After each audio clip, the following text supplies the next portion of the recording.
Offshore trust. So here's another example we can use, and this is probably the strongest example that we can provide our clients is using an offshore jurisdiction for asset protection purposes.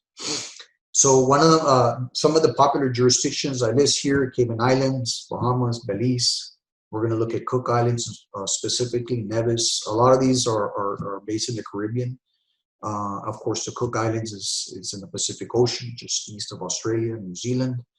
One of the caveats about using offshore trusts is they require extensive annual disclosures with the IRS.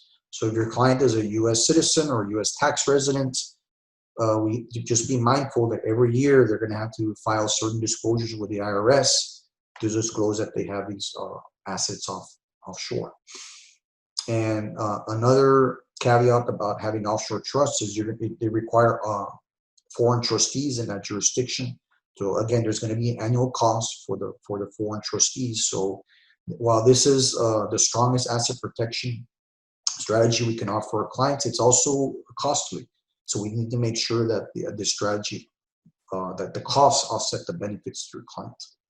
A caveat for international clients, again, and I mentioned this earlier, verify with your client's foreign counsel back in their home country to make sure that the entity that you create in this offshore jurisdiction will not get your client into trouble with their home country.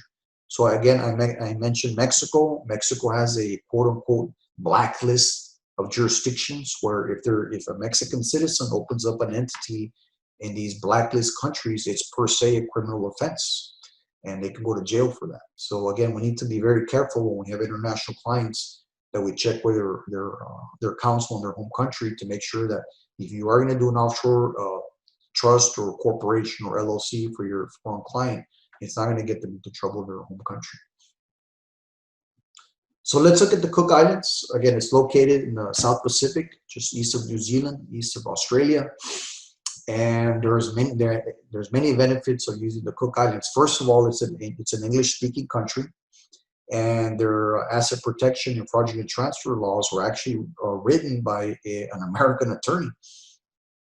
And the fraudulent transfer statute says the following, that the burden of proof on the creditor is they must prove beyond a reasonable doubt that the transfer was specifically intended to defraud the creditor, and that the transferor was rendered insolvent by the transfer. So again, the burden of proof is basically a criminal defense burden of proof beyond a reasonable doubt. And they have to, guess what? They have to go litigate in the Cook Islands. So this is a huge benefit for your client, because in order for the creditor to prove that they made a fraudulent transfer, number one, they need to go to the Cook Islands. Number two, they need to hire a Cook Islands attorney. And number three, they need to prove beyond a reasonable doubt that it was a fraudulent transfer. And the statute of limitations is 2 years.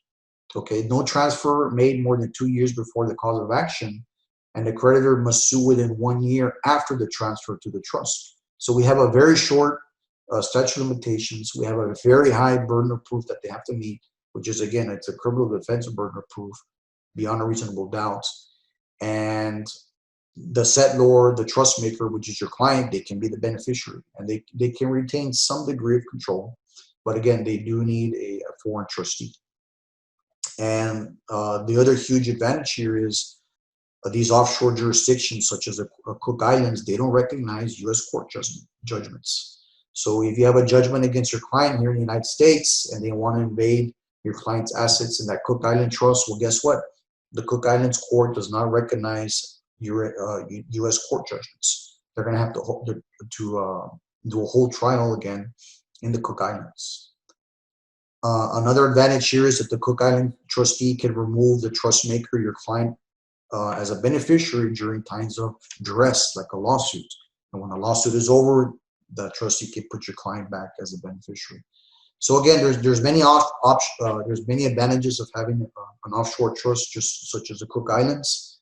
Very substantial protections here for your client. However, again, you have to weigh the costs of having an offshore trust, the disclosure with the IRS. You have to weigh that with the benefits. Okay. And I see some questions are coming up, but again, we'll address the questions at the end.